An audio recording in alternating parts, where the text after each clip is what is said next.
और आगे लिखा है रासायनिक गुण। आज जो है ब्लीचिंग पाउडर का रासायनिक गुण हम लोग पढ़ेंगे। रासायनिक गुण,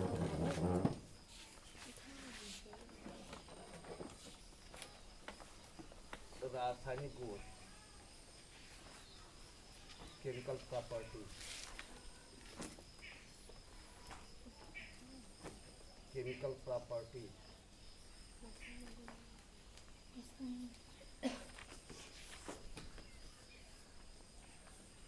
बच्चे रासायनिक गुण, ब्लीचिंग पाउडर का रासायनिक गुण क्या है? पहला जो है जल से क्रिया।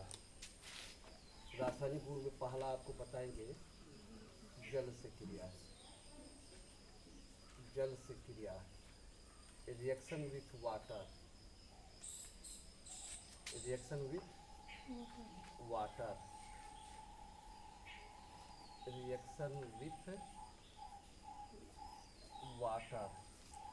बच्चे जब ब्लीचिंग पाउडर को अर्थात विरंजन चूहों को जल में घोलते हैं तो क्लोरीन गैस प्रोड्यूस होती है, क्लोरीन गैस निकलती है। तो क्या होता है, जबकि व्हाट हैपेंस व्हेन, क्या होता है जब ब्लीचिंग पाउडर की क्रिया जल के साथ होती है? तो आप उसका उत्तर की पुष्टि यही करोगे कि जब ब्लीचिंग पाउडर की क्रिया जल के साथ होती है तो क्लोरीन गैस मुक्त होती है। कौन सी गैस से रिलीज होती है? Chlorine gas. Bleaching powder CaOCl है। ये ब्लीचिंग पाउडर किसके साथ क्रिया करा रहे हैं? जल के साथ। किसके साथ? जल के साथ। तो अब गौर करेंगे CaCl, अब गौर करेंगे तो यहाँ पर क्या किसके साथ? जल के साथ ना। तो CaOH ट्वाइस, बुझा हुआ चुना प्राप्त होगा ना। तो यहाँ पर CaOH ट्वाइस। बच्चे कैल्शियम एक है, 2 ऑक्सीजन निकल गया और 2 हाइड्रोजन निकल गया ना। अब क्या बच रहा है? शेष यही बच रहा है ना। तो यहाँ पर कौन सी गैस? Chlorine gas. क्लोरीन गैस मुक्त होती है, गैस है ऊपर को निकलती है, क्लोरीन गैस मुक्त होती है। और ये कौन सा है? यौगिक ब्लीचिंग पाउडर। क्या है? Bleaching powder.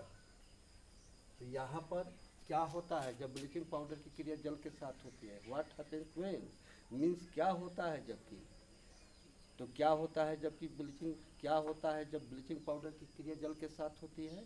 तो उसके उत्तर की पुष्टि क्या करोगे? जब ब्लीचिंग पाउडर की क्रिया जल के साथ होती है तो क्लोरीन गैस मुक्त होती है। ठीक है। दूसरा है बच्चे इफेक्ट ऑफ हीट, ऊष्मा का प्रभाव। इफेक्ट ऑफ हीट दूसरा इसका रासायनिक गुण हम आपको बता रहे हैं, ऊष्मा का प्रभाव। तो ऊष्मा का प्रभाव, इसको हम कहते हैं effect of heat. Effect of heat,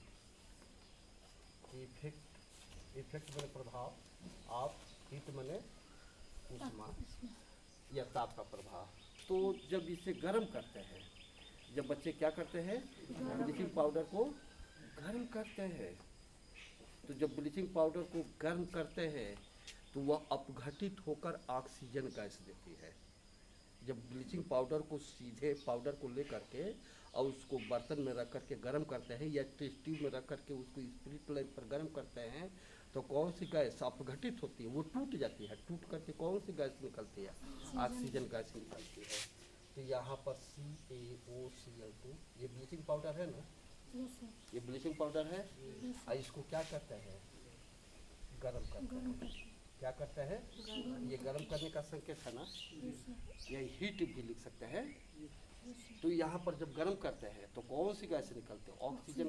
तो ऑक्सीजन गैस के लिए O2 चाहिए ना, एक O है ना। तो बेटे इसमें किससे गुणा करेंगे? O2 बनाने के लिए 2 से ना। तो ट्वाइस CaCl2, ट्वाइस CaCl2, ये 2 निकल गया, ये 4 निकल गया और बच गया क्या? 2 ऑक्सीजन गैस है ना। तो ऑक्सीजन गैस निकल ना।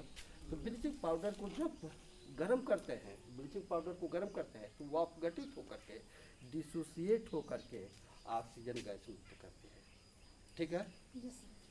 इसी प्रकार बच्चे जब तनु अम्ल के आधिक्य के साथ, जब तनु अम्ल के आधिक्य माने अम्लों की मात्रा अधिक हो और ब्लीचिंग पाउडर की मात्रा क्या हो, कम हो, तो जब तनु अम्लों के आधिक्य के साथ ब्लीचिंग पाउडर की क्रिया होती है तो प्राप्य क्लोरीन गैस प्राप्त होती है। कौन सी प्राप्य क्लोरीन गैस? Available chlorine.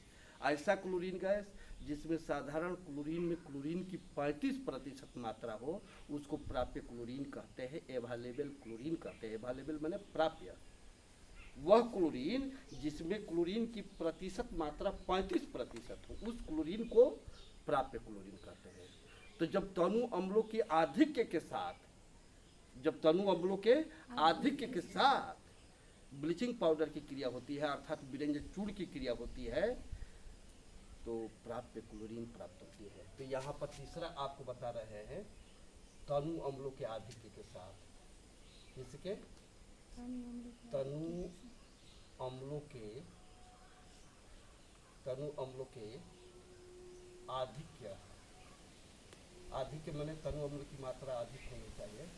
तनु अम्लों की आधिक्य से क्रिया, तनु अम्लों के आधिक्य से क्रिया। जैसे ये ब्लीचिंग पाउडर है, CaOCl2 है, तनु अम्ल के आधिक्य, जैसे ये Cl है, क्या है? HCl है, ये एक्सेस EXCESS एक्सेस, और कैसा है? डाइल्यूट बने तनु, एक्सेस बने अधिक, डाइल्यूट बने तनु, कंसंट्रेट बने सांद्र, तनु बने पतला विलयन। तो यहाँ पर इसकी अधिक मात्रा होनी चाहिए और ब्लीचिंग पाउडर की मात्रा क्या होनी चाहिए? कम। तो ये ब्लीचिंग पाउडर तनु अम्ल, हाइड्रोक्लोरिक एक अम्ल है ना, तो ब्लीचिंग पाउडर तनु अम्लों के आधिक्य के साथ क्रिया होती है, तो कौन सी? प्राप्य क्लोरीन। तो प्राप्य क्लोरीन 2 से गुणा कर देंगे, तो 2 से गुणा करेंगे तो CaCl2 ये निकलेगा, क्या निकलेगा? CaCl2 ये निकल गया, H2 ये ऑक्सीजन, H2O और प्लस ये लास्ट का Cl2 बचा ना, ये Cl2 है। इस क्लोरीन को क्या कहते हैं? प्राप्य क्लोरीन। क्लोरीन है ये एवैलेबल, ABAICLABLE, क्या कहते हैं? Available chlorine, CHLORINE, available chlorine. इसमें क्लोरीन की कितने प्रतिशत होती है? 35। किसी भी तनु अम्ल के आधिक्य के साथ जब इसकी क्रिया होती है, जैसे ये CaO और Cl2 है, ब्लीचिंग पाउडर है, H2SO4 यह भी ले सकते हैं। H2SO4 कैसा होना चाहिए? अधिक मात्रा में और तनु होना चाहिए ना। तो एक्सेस मैंने आधिक्य, एक्सेस क्या होना चाहिए? डाइल्यूट को संक्षिप्त में DILL लिखते हैं। इसके साथ भी क्रिया होती है तो क्या प्राप्त होता है? प्राप्य क्लोरीन प्राप्त होता है। तो बच्चे CaSO4 होगा, H2O होगा और Cl2 बच जाएगा ना। तो यहाँ पर CaSO4 कैल्शियम सल्फेट और प्लस H2O और प्लस Cl2, ये कौन सा क्लोरीन है? प्राप्य क्लोरीन है ना। कौन सा क्लोरीन है? प्राप्य क्लोरीन, एवैलेबल क्लोरीन, प्राप्य क्लोरीन। इस क्लोरीन गैस को प्राप्य क्लोरीन से और ले सकते हैं। आधिक्य और तनु अम्ल, एस्टिक अम्ल ले लीजिए। किसी भी आधिक्य और तनु अम्लों के साथ जब ब्लीचिंग पाउडर की क्रिया होती है, यहाँ पर एस्टिक एसिड CH3COOH, ये भी अम्ल है, हाइड्रोक्लोरिक अम्ल, सल्फ्यूरिक अम्ल, ये क्या है? एस्टिक अम्ल है ना। ये क्या होना चाहिए? एक्सेस ये आधी की मात्रा में, और कैसा होना चाहिए? डाइल्यूट होना चाहिए। इसके साथ क्रिया होगा बच्चे, कैल्शियम एसीटेट, कैल्शियम पर 2 धनावेश होता है, एसीटेट पर 1 ऋणावेश होता है। कैल्शियम एसीटेट का सूत्र CH3COO ट्वाइस होगा ना। इसमें 2 से क्या करेंगे? गुणा करेंगे। तो यहाँ पर क्या होगा? CH3COO ट्वाइस और कैल्शियम एसीटेट बना अरे दो यहाँ तक ये निकल गया, ये निकल गया, और लास्ट का H2 बच रहा है, और ये ऑक्सीजन से संयोग कर लेगा। इसी प्रकार H2 होगा ना, और प्लस क्या बच रहा है Cl2, इसको क्या कहेंगे, प्राप्त क्लोरीन कहेंगे ना। हाँ, तो यहाँ पर ध्यान देंगे, जब ब्लीचिंग पाउडर की क्रिया अधिक तनु एवं अधिक अम्लों के साथ क्रिया होती है, जब ब्लीचिंग पाउडर की क्रिया तनु एवं इसके साथ तनु एवं अधिक अम्लों के साथ होती है, तो कौन सी गैस प्राप्त होती है। लेकिन बच्चे यही यदि तनु अम्लों की अल्प मात्रा के साथ, अधिक नहीं, उसी का देखिए, यदि तनु अम्लों के अल्प मात्रा के साथ जब ब्लीचिंग पाउडर की क्रिया होती है, जब तनु अम्लों के जब तनु अम्ल हो लेकिन अधिक न हो, कम हो, जब तनु अम्लों के अल्प मात्रा, तनु अम्लों की अल्प मात्रा के साथ जब ब्लीचिंग पाउडर की क्रिया होती है, तो वहाँ पर प्राप्त क्लोरीन नहीं प्राप्त होता है, वहाँ पर नवजात ऑक्सीजन प्राप्त होता है। देखिए यहाँ पर चौथा आपको बता रहे हैं, क्या है, तनु अम्लों के अल्प, तनु अम्लों के अल्प से क्रिया, यदि तनु अम्लों के अल्प से क्रिया कराया जाए, ये ब्लीचिंग पाउडर है CaOCl2 है, विरंजक चूर्ण इसको कहते हैं ना, तो ब्लीचिंग पाउडर, यहाँ पर H2SO4 है बच्चे, लेकिन ये क्या है, अल्प है, अल्प मात्रा है ना, अल्प को क्या कहेंगे, मिनिमम, MI मिनिमम, मिनिमम क्या हो, मिनिमम एवं डाइल्यूटेड ना, तनु अम्लों के अल्प मात्रा के साथ जब ब्लीचिंग पाउडर की क्रिया होती है, तो वहाँ पर नवजात ऑक्सीजन प्राप्त होता है।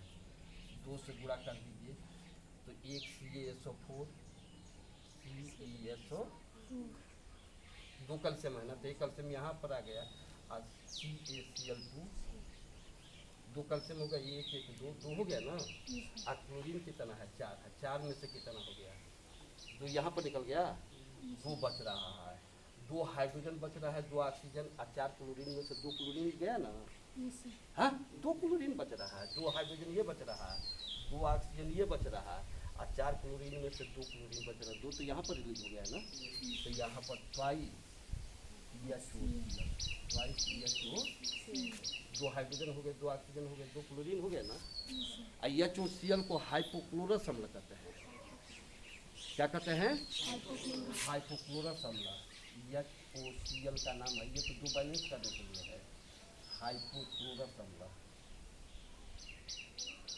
क्या है, हाइपोक्लोरस अम्ल। तो बच्चे तनु एवं अल्प अम्ल की उपस्थिति के साथ जब ब्लीचिंग पाउडर की क्रिया होती है, तो हाइपोक्लोरस अम्ल प्राप्त होता है, और ये हाइपोक्लोरस अम्ल अस्थायी यौगिक है, टेम्परेरी कंपाउंड है, ये मौसम के सामान्य ताप एवं दाब पर अपघटित होकर के नवजात ऑक्सीजन देता है, तो ये अपघटित हो जाता है, HOCl हाइपोक्लोरस अम्ल क्या होता है, अस्थायी यौगिक है ना, तो ये अपघटित हो जाता है, अपघटित होकर के नवजात ऑक्सीजन देता है, तो ये Cl और प्लस, इसको बेबी ऑक्सीजन कहते हैं, नवजात ऑक्सीजन, यह है ना। यही बच्चे नवजात ऑक्सीजन, ब्लीचिंग पाउडर, जब कपड़े पर आप ब्लीचिंग पाउडर धब्बे पर यदि ब्लीचिंग पाउडर लगाते हैं, तो उस धब्बे का रंग क्या होता है, उड़ जाता है, अर्थात कपड़े का रंग को क्या करता है, दाग या धब्बा को छोड़ा देता है ना। यही नवजात ऑक्सीजन रंगीन पदार्थों से क्रिया करके उसको रंगहीन करता है। यहाँ पर यही रंगीन पदार्थ जैसे धब्बा है, दाग है, हाँ, रंगीन पदार्थ, और यही नवजात ऑक्सीजन इसे ऑक्सीकृत क्रिया, ऑक्सीजन के साथ संयोग कर लेता है, ऑक्सीकृत करके, ऑक्सीकरण क्रिया करके उस पदार्थ को क्या कर देता है, रंगहीन कर देता है। क्या करता है, रंगहीन पदार्थ में कन्वर्ट कर देता है। तो यहाँ पर जब तनु एवं अल्प अम्ल के साथ ब्लीचिंग पाउडर की क्रिया होती है तो हाइपोक्लोरस अम्ल प्राप्त होता है। हाइपोक्लोरस अम्ल अपघटित होकर के नवजात ऑक्सीजन देता है, जो नवजात ऑक्सीजन रंगीन पदार्थों को रंगहीन में परिवर्तित कर देता है। ठीक है, हाँ। तो रंग उड़ाने का जो कार्य करता है ब्लीचिंग पाउडर, जो रंग उड़ाने का कार्य करता है, किस गुण के कारण करता है? ऑक्सीकरण गुण के कारण। अरे ये ऑक्सीजन से संयोग हो रहा है ना, ऑक्सीकरण गुण के कारण ऑक्सीकृत होकर, यानी रंग उड़ाने का कार्य ब्लीचिंग पाउडर किस आधार पर करता है? ऑक्सीकरण क्रिया के कारण रंग उड़ाने का कार्य करता है। तो इसको हम क्या कहते हैं? जो रंग उड़ाने का कार्य करता है उसको ब्लीचिंग रिएक्शन भी कहते हैं। ब्लीचिंग रिएक्शन माने ब्लीच माने रंग उड़ाना ना। तो इस अभिक्रिया को तनु अम्लों के अल्प के साथ क्रिया को हम लिखेंगे bleaching reaction, BLEACHING, bleaching reaction. Bleaching reaction माने रंग उड़ाने का क्रिया। ठीक है, तो इस क्रिया में रंग उड़ रहा है ना, इसलिए इस अभिक्रिया को क्या कहेंगे? ब्लीचिंग रिएक्शन कहते हैं। तो जब तनु एवं अल्प अम्लों के साथ ब्लीचिंग पाउडर की क्रिया होती है तो वह रंग उड़ाने का कार्य करता है, अर्थात विरंजक गुण को प्रदर्शित करता है। रंग उड़ाने का कार्य को ही विरंजक गुण कहना है, अर्थात विरंजक गुण को क्या करता है? प्रदर्शित करता है। बच्चे पांचवा जो है ऑक्सीकारक गुण, ऑक्सीडाइजिंग प्रॉपर्टी। पांचवा जो है ऑक्सीकारक गुण आपको बता रहे हैं। ब्लीचिंग पाउडर का ऑक्सीकारक गुण क्या है? ऑक्सीकारक गुण, इसको अंग्रेजी में कहेंगे ऑक्सीडाइजिंग प्रॉपर्टी या नेचर, OXIDISING, ऑक्सीडाइजिंग गुण प्रॉपर्टी को हुआ चाहे नेचर का है, NATUR। तो यहाँ पर ब्लीचिंग पाउडर कई पदार्थों के साथ ऑक्सीकारक गुण को प्रदर्शित करता है। जैसे सोडियम आर्सेनाइट को सोडियम आर्सेनेट में ऑक्सीकृत कर देता है। ऑक्सीजन के साथ संयोग होना, ऑक्सीजन के साथ संयोग होना, ऑक्सीकरण और अपटेन में पढ़े हैं, ऑक्सीजन के साथ संयोग होना ऑक्सीकरण गुण कहते हैं ना। कौन सा गुण कहते हैं? तो सोडियम आर्सेनाइट के विलयन में जब ब्लीचिंग पाउडर डालते हैं तो वह सोडियम आर्सेनेट में ऑक्सीकृत हो जाता है। सोडियम आर्सेनाइट का सूत्र है Na3AsO3। इसको हम क्या कहते हैं? सोडियम आर्सेनाइट कहते हैं। क्या कहते हैं? Sodium arsenite. तो बच्चे सोडियम आर्सेनाइट के विलयन में जब ब्लीचिंग पाउडर डालते हैं तो यह सोडियम आर्सेनेट में ऑक्सीकृत हो जाता है। ब्लीचिंग पाउडर CaOCl2 है ना, हाँ, इसमें से ऑक्सीजन निकल कर इसमें चला जाता है तो Na3AS4 हो जाएगा ना, 3 से ये 4 हो जाएगा ना, AS3 है, ये ऑक्सीजन इसमें मर्ज हो जाएगा, सम्मिलित हो जाएगा तो Na3AS4 हो जाएगा ना, और CaCl2 अलग हो जाएगा। तो यहाँ पर Na3ASO4, ठीक है, और प्लस CaCl2, ऑक्सीजन का इसमें क्या हुआ? संयोग हुआ, तब तो Na3AS4 हुआ है। तो ऑक्सीजन के साथ संयोग होना कौन सी क्रिया है? ऑक्सीकरण क्रिया है। तो ये सोडियम आर्सेनाइट के विलयन को इसमें सोडियम आर्सेनेट में ऑक्सीकृत करता है, यानी ऑक्सीकरण क्रिया को ऑक्सीकृत करते हैं। तो यहाँ पर इसको क्या कहेंगे? Sodium arsenate. क्या है? Sodium arsenate. तो यहाँ पर सोडियम आर्सेनाइट को सोडियम, यह संबोधन जो है ब्लीचिंग पाउडर, यह सोडियम आर्सेनाइट के विलयन को सोडियम आर्सेनेट में ऑक्सीकृत करता है। इसी प्रकार जब अम्लीय माध्यम में ब्लीचिंग पाउडर की क्रिया पोटेशियम आयोडाइड के साथ होती है तो पोटेशियम आयोडाइड को आयोडीन में ऑक्सीकृत करता है।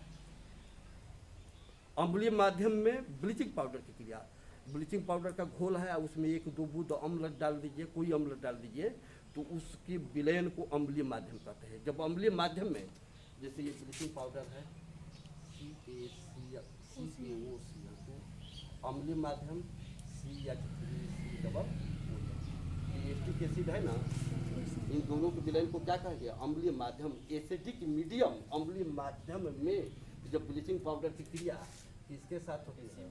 पोटेशियम आयोडाइड के साथ होती है। तो पोटेशियम आयोडाइड को किसमें? आयोडीन में ऑक्सीकृत करता है।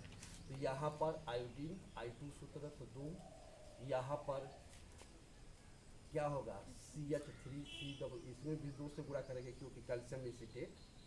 और यहाँ पर CH3 बच्चे COO ट्वाइस, ये बनेगा ना। तो ये 2 ये निकल गए, ये निकल गया, और प्लस क्या होगा?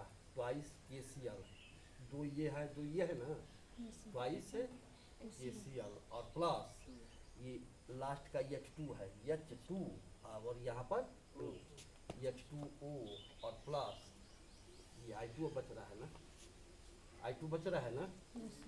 तो यह अम्लीय माध्यम में, ब्लीचिंग पाउडर के अम्लीय माध्यम में जब पोटेशियम आयोडाइड की क्रिया होती है तो वो पोटेशियम आयोडाइड किसमें? आयोडीन में ऑक्सीकृत हो जाता है। किसमें हो जाता है? इसी प्रकार बच्चे जब लिथार्ज की क्रिया ब्लीचिंग पाउडर के साथ होती है, किसकी क्रिया? लिथार्ज की क्रिया, लेड ऑक्साइड लिथार्ज। तो जब लिथार्ज की क्रिया PBO इसको लिथार्ज कहते हैं, LITHARJ लिथार्ज, इसको क्या कहते हैं बच्चे? लिथार्ज। तो जब लिथार्ज की क्रिया किसके साथ होती है? जब लिथार्ज की क्रिया ब्लीचिंग पाउडर के साथ होती है तो CaOCl2, यहाँ पर इसके साथ जब लिथार्ज की क्रिया ब्लीचिंग पाउडर के साथ होती है तो वह लेड ऑक्साइड में, किसमें? PbO2 में, PbO2, यहाँ पर देखिए Pb, इसमें का ऑक्सीजन निकल कर इसमें चला जाएगा तो PbO2 और प्लस CaCl, यह है ना। इसको क्या कहेंगे? Lead oxide. तो लिथार्ज को यह संबोधन ब्लीचिंग पाउडर, यह लिथार्ज को लेड ऑक्साइड में क्या करता है? ऑक्सीकृत करता है। ऑक्सीजन के साथ संयोग हुआ है ना, तो यहाँ पर लेड ऑक्साइड, तो यह लिथार्ज को किसमें? लेड ऑक्साइड में क्या करता है? ऑक्सीकृत करता है।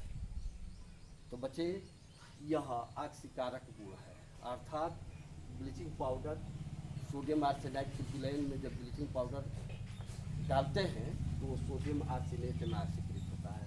अम्लीय माध्यम में जब ब्लीचिंग पाउडर की क्रिया पोटेशियम आयोडाइड के साथ होती है तो पोटेशियम आयोडाइड को आयोडीन में ऑक्सीकृत करता है। जब लिथार्ज की क्रिया ब्लीचिंग पाउडर के साथ होती है तो लिथार्ज को लेड ऑक्साइड में ऑक्सीकृत करता है। ऑक्सीजन के साथ संयोग हुआ है ना, ऑक्सीकृत करता है। तो यहाँ पर ये केमिकल प्रॉपर्टीज हुआ। इसका उपयोग बच्चे देखिए, ब्लीचिंग पाउडर हम पढ़े हैं तो इसका हमारे दैनिक जीवन में उपयोग क्या है, यूजेज क्या है। तो पहला तो आप जानते हैं कि जल को जीवाणु रहित करने में ब्लीचिंग पाउडर जल पानी के टंकों में मिला दिया जाता है ना, सप्लाई वाला पानी आता है जल निगम वाला, तो उसमें ब्लीचिंग पाउडर कभी कभी छोड़ा जाता है ना। तो जल को पेययुक्त करने के लिए, जल को जीवाणु रहित करके उसको ड्रिंकिंग वाटर बनाया जाता है, ठीक है ना। तो जल को जीवाणु रहित करके पेययुक्त जल बनाने में इसका उपयोग होता है। पहला इसका उपयोग है। जल को जीवाणु रहित क्या करते हैं? जल को जीवाणु रहित करके ड्रिंकिंग वाटर, पेययुक्त जल बनाने में इसका उपयोग है। तो यहाँ पर तो पहला ड्रिंकिंग वाटर, यहाँ पर क्या है? ड्रिंकिंग वाटर, पेययुक्त जल बनाने में पहला इसका उपयोग है। दूसरा उपयोग है बच्चे, ब्लीचिंग पाउडर से जितने भी खाज खजूली की दवा होती है, दिनाय मलहम, चर्म रोग, स्किन डिजीज, सभी जो मलहम बनता है ब्लीचिंग पाउडर के ही द्वारा बनता है, ठीक है ना। तो जीवाणुनाशक औषधियों में जो इन्फेक्शन है, फोड़ा फुंसी हो गया है, उस पर जो मलहम बनता है तो उसमें ब्लीचिंग पाउडर का, तो जीवाणुनाशक वह क्या करता है, उसमें जो जीवाणु है, फंगस है, उसको ये क्या करता है? दूर करता है। तो दूसरा है मेडिसिन। क्या है? मेडिसिन। कैसी मेडिसिन? जीवाणुनाशक औषधि में इसका उपयोग होता है। बच्चे तीसरा जो है, आप सूती वस्त्रों को, अन्य वस्त्रों को आप आयरन कराते हो, प्रेस कराते हो, लेकिन ऊनी वस्त्रों का प्रेस, स्वेटर है, मफलर है, कोट है, टाई, इसका नहीं ना प्रेस होता है। ऊनी वस्त्र को भी रखे रखे क्या होता है, सिकुड़ जाता है। तो उसके सिकुड़न को दूर करने के लिए आप 2 चम्मच 4 चम्मच ब्लीचिंग पाउडर आधे बाल्टी पानी में डालिए और उसमें ऊनी वस्त्र को क्या कर दीजिए, डुबा दीजिए, ठीक है ना। और आधे घंटे के बाद से उसको निकालिए, तो उसकी सिकुड़न जो है, ऊनी वस्त्र में जितने सिकुड़न है वह दूर हो जाता है।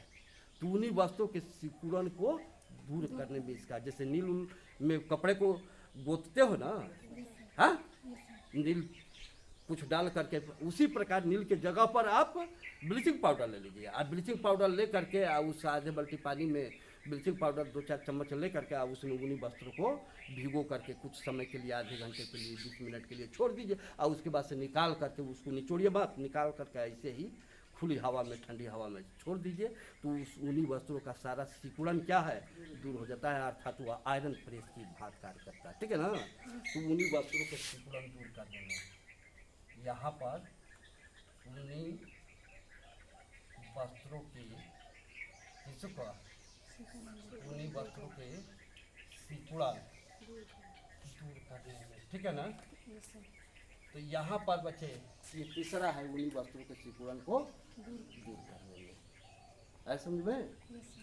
फिर इसी प्रकार एथिल एल्कोहल से क्लोरोफॉर्म, जब आप इंटर में जाओगे तो एथिल एल्कोहल से क्लोरोफॉर्म बनाते हैं, तो उसमें ब्लीचिंग पाउडर का उपयोग होता है। तो यहाँ पर ethyl alcohol C2H5OH, ethyl alcohol, इसको क्या कहते हैं, ETHYL ALCOHOL, एथिल एल्कोहल से, किसके, एथिल एल्कोहल से क्लोरोफॉर्म बनाने में, एथिल एल्कोहल से क्लोरोफॉर्म बनाने में इसका क्या होता है, होता है। बच्चे पांचवा देखेंगे, प्राप्त क्लोरीन बना है ना, आधिक्य अम्ल, आधिक्य एवं तनु अम्लों के साथ जब ब्लीचिंग पाउडर की क्रिया होती है तो हमें क्या प्राप्त होता है, प्राप्त क्लोरीन होता है ना। तो प्राप्त क्लोरीन बनाने में इसका उपयोग होता है। तो यहाँ पर एभालेबिल एभालेबिल क्लोरीन, तो एभालेबिल प्राप्त क्लोरीन बनाने में इसका क्या होता है। और बच्चे यह विरंजक, विरंजक बने कपड़े का धब्बा उड़ाना ना, हाँ, यह कपड़े के धब्बा या दाग को छुड़ाने में या दूर करने में यह विरंजक के रूप में प्रयुक्त होता है। यह विरंजक कार्य किसके कारण होता है, विरंजक कार्य इसके आक्सीकारक गुण के कारण होता है ना, हाँ, यह विरंजक कार्य आक्सीकारक गुण के कारण होता है ना जी। तो यहाँ पर बच्चे ये क्या है, कपड़ों एवं सूती वस्त्रों को, कपड़ों का दाग या धब्बा को, कपड़ों का दाग या धब्बा को हटाने में यह क्या होता है, यह प्रयुक्त होता है, यह प्रयुक्त होता है, हाँ, यह प्रयुक्त जो विरंजक का कार्य करता है, जो रंग उड़ाने का कार्य करता है उसको विरंजक कार्य करता है ना। जो क्या करता है, जो विरंजक, विरंजक माने रंग हटाना, जो विरंजक का क्या करता है, जो विरंजक का कार्य करता है, यह कार्य उसके ब्लीचिंग पाउडर के आक्सीकारक गुण के कारण होता है ना, हाँ, यह कार्य आक्सीकारक नजी, यह कार्य किस गुण के कारण, आक्सीकारक गुण के कारण, यह कार्य आक्सीकारक गुण के कारण होता है, यही इसका उपयोग है, ठीक है। तो यूज ऑफ ब्लीचिंग पाउडर का उपयोग ये आपका रहा, ठीक है, ऐसा समझ में।